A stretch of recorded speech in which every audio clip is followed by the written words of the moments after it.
Mobile अथवा कोई भी इलेक्ट्रॉनिक उपकरण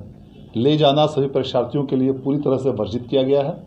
और जो भी परीक्षार्थी यदि इस प्रकार के कोई भी उपकरण ले जाते हुए पाए जाते हैं तो उनका न सिर्फ वह उपकरण जब्त कर लिया जाएगा बल्कि उनको परीक्षा से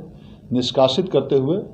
उनको परीक्षा से वंचित भी किया जाएगा और उनके विरुद्ध में प्राथमिकी भी दर्ज कराई जाएगी।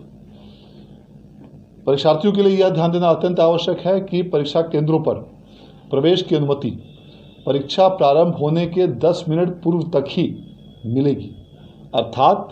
जो परीक्षा फर्स्ट सिटिंग में 9:30 बजे प्रारंभ होगी उस परीक्षा केंद्र पर परीक्षार्थी को 9:20 तक हर हाल में पहुंचना अनिवार्य होगा और जो परीक्षा द्वितीय पाली की 1:45 से शुरू होगी उन परीक्षा केंद्रों पर परीक्षार्थी को 1:35 तक पहुंचना अनिवार्य होगा। इसके बाद इस समय सीमा के बाद जो भी परीक्षार्थी यदि परीक्षा केंद्र पर पहुंचेंगे तो उन्हें परीक्षा में बैठने की अनुमति नहीं दी जाएगी। यह ध्यान देना इसलिए आवश्यक है क्योंकि ऐसा देखा गया है कि कुछ विद्यार्थी जो इसका अनुपालन नहीं कर पाते हैं, जो इस समय सीमा के बाद पहुंचते हैं, उनकी परीक्षा छूट जाती है और फिर उनका पूरा वर्ष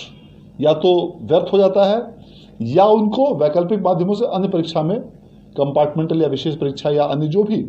वैकल्पिक उनके लिए माध्यम उपलब्ध हों उसमें बैठने की बाध्यता होती है। इसलिए यह अत्यंत आवश्यक है कि सभी परीक्षार्थियों से मैं अपील भी करना चाहूँगा कि आप निर्धारित समय से काफ़ी पूर्व परीक्षा केंद्रों पर पहुँचें और यह जो समय सीमा 10 मिनट की दी गई है यह अधिकतम सीमा है, इससे भी आप काफ़ी पहले पहुँचें ताकि आपको परीक्षा केंद्रों पर प्रवेश में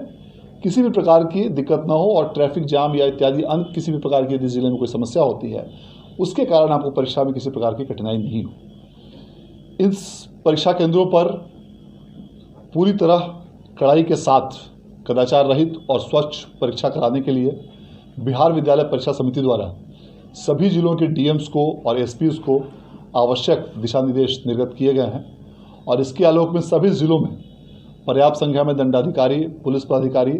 और पुलिस बलों की प्रतिनियुक्ति इन सभी परीक्षा केंद्रों पर की गई है। इसके साथ ही सभी जिलों में जोनल दंडाधिकारी, सुपर जोनल दंडाधिकारी और फ्लाइंग स्क्वाड्स की भी प्रतिनियुक्ति की गई है। परीक्षार्थियों का 2 बार फिस्किंग करने का निर्देश दिया गया है, एक बार गेट पर और दूसरी बार जब परीक्षार्थी बैठ जाएंगे परीक्षा केंद्रों पर उस समय पुनः परीक्षार्थियों की दोबारा जांच कराई जाएगी और 25 परीक्षार्थियों पर एक वीक्षक की व्यवस्था की गई है और ये वीक्षक उन परीक्षार्थियों के सफल और कदाचार रहित परीक्षा संचालन के लिए पूरी तरह से जिम्मेवार होंगे और इस आशय का उन्हें घोषणा पत्र भी दिया जाना है। सभी परीक्षा केंद्रों पर संबंधित जिलों के संबंधित पदाधिकारियों द्वारा धारा 144 लागू कर दी गई है और इसके साथ साथ परीक्षा केंद्रों पर सीसीटीवी की भी व्यवस्था की गई है और प्रत्येक 500 परीक्षार्थियों पर वीडियो कैमरा की भी व्यवस्था की गई है और इसके अलावा परीक्षा केंद्रों के बाहरी भागों में भी वीडियोग्राफर की भी व्यवस्था की गई है।